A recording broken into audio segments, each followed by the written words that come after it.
Out of My Mind, Chapter 11. Fifth grade started a few weeks ago, and a couple of cool things happened. Well, I didn't get a gadget that makes Garfield like speech bubbles over my head, but I did get an electric wheelchair. And our school began something called inclusion classes. I thought that was funny. I've never been included in anything. But these classes are supposed to give kids like me a chance to interact with what everybody else calls the normal students. What's normal? Duh. Comparing my new chair to my old one is like comparing a Mercedes to a skateboard. The wheels are almost like car tires, which makes the ride smooth and easy, like riding on pillows. I can't go very fast, but I can propel myself down the hall with just a little lever on the handrail. Or if I flip the switch to manual, I could still be pushed if necessary. When Freddie first saw it, he shouted, "Woohoo!" Like I just won the Indy 500. Melly goes zoom zoom now. Want a race? He spun his own chair in excited circles around me. I'm sure he could beat me, even at the subatomic speeds our chairs are set to. My electric chair is also a lot heavier than my manual chair, and it's almost impossible for mom and dad to lift anywhere. When you decide to switch to a rocket ship for transportation, Dad joked at first, rubbing his back, you're going to need to hire Superman to get it in the car. I grinned, but I know he saw the thanks in my eyes. So he bought a set of portable wheelchair ramps that fold and fit in the back of our SUV. With those, he can roll the new chair into the back of our car and still have back muscles left over. For me, it's all about the freedom. Now I don't have to wait for somebody to move me across the room. I can just go there. Nice. So when they decided to start mainstreaming us into the regular classes, the electric chair was really helpful. Our fifth grade teacher in room H5 reminds me of a television grandmother. Mrs. Shannon is pudgy, wears lavender body lotion every single day, and I think she must be from the South because she talks with a real strong drawl. Somehow it makes everything she says seem more interesting. She told us on the first day, I'm going to bust a gut making sure y'all get all you can out of this school year. You hear? We're going to read and we're going to learn and grow. I believe every one of y'all got potential all stuffed inside. And together, we're going to try to make some of that stuff shine. I liked her. She brought in stacks of new books to read to us, as well as games and music and videos. Unlike Mrs. Phillips, Mrs. Shannon must have read all of our records because she dusted off the headphones and even brought out in more books on tape for me. Y'all ready for music class? She asked us one morning. Let's get this inclusion stuff a going. I jerked with excitement as the aides helped us down the hall to the music room. I wondered if I'd get to sit next to a regular kid. What if I did something stupid? What if Willie yodeled or Carl farted? Maria was likely to blurt out something crazy.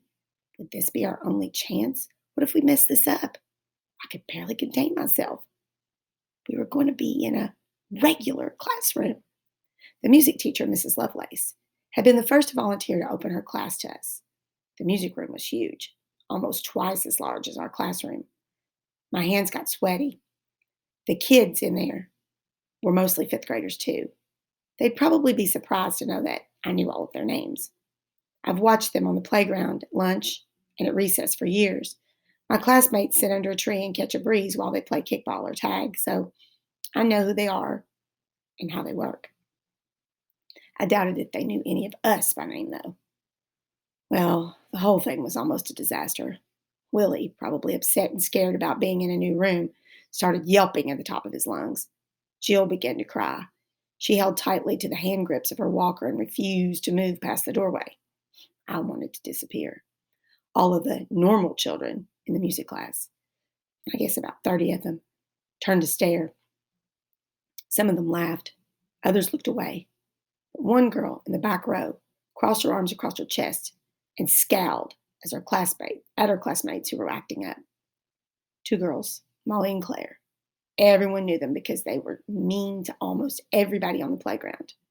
Mimicked Willie. They made sure they stayed just out of the teacher's line of sight. But I saw it, and so did Willie.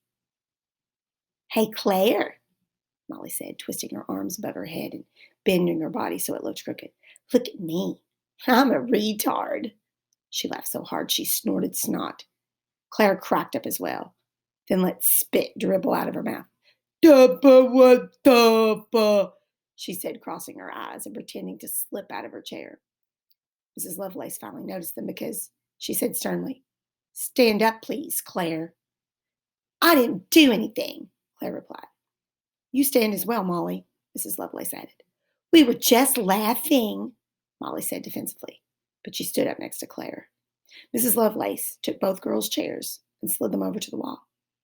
Why'd you do that? Claire cried out in protest. You have perfectly good bodies and legs that work. Use them, Mrs. Lovelace instructed. You can't make us stand the whole class, Claire moaned. The Board of Education requires that I teach you music. There's nothing in the rule book that requires you sit down while I do it. Now stand there and be quiet, or I'll send you to the office for showing disrespect to our guests. They stood in the middle of the third row of chairs, where everyone else was seated comfortably. They stood. This teacher is awesome. After that, things went more smoothly. Jill, who had continued to cry, had been taken back to our room by one of the aides. The rest of us sat quietly in the back of the room. Mrs. Lovelace began class once more.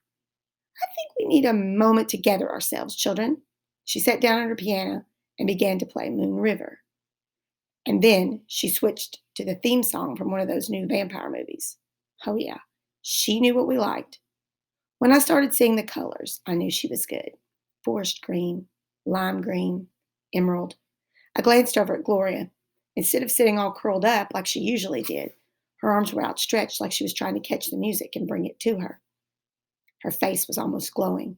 She began to sway with the music. Then Mrs. Lovelace completely changed tempo and played the opening notes to Take Me Out to the Ball Game. Willie clapped his hands wildly.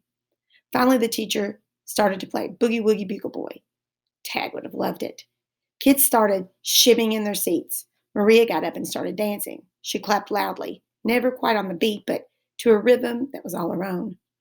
Mrs. Lovelace paused at the end of the song. Music is powerful, my young friends, she said. It can connect us to memories. It can influence our mood and our responses to problems we face.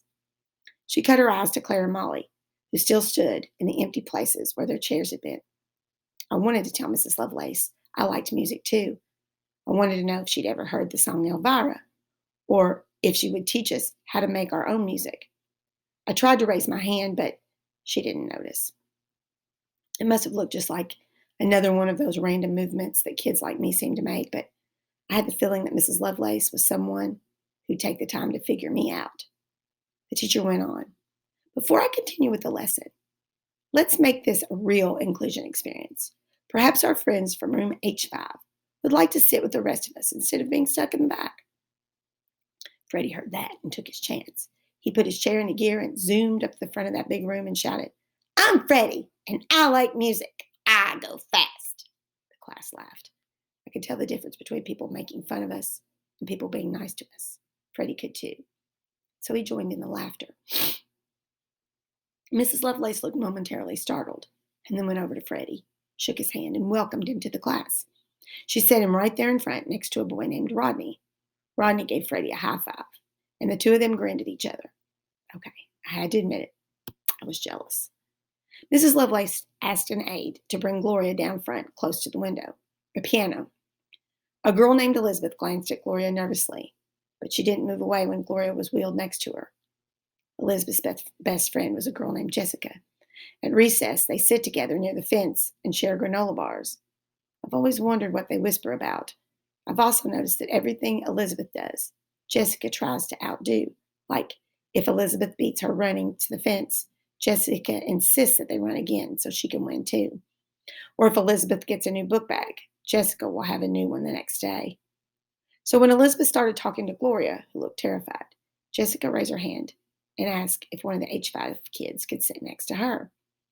Maria might have trouble figuring out some stuff, but she's really a friendly person. I want to sit by the blue shirt girl. I want to sit by the blue shirt girl, she demanded. She stomped down to Jessica's seat and sat down next to her. Then she jumped back up and gave Jessica a hug. Then gave a hug to the kid sitting across, closest to Jessica. One kid stiffened up when she touched him, but I was surprised that most of them let her hug them. Molly and Claire, since they were standing, had no choice. Ooh, yuck, Claire whispered. Cooties, Molly whispered back.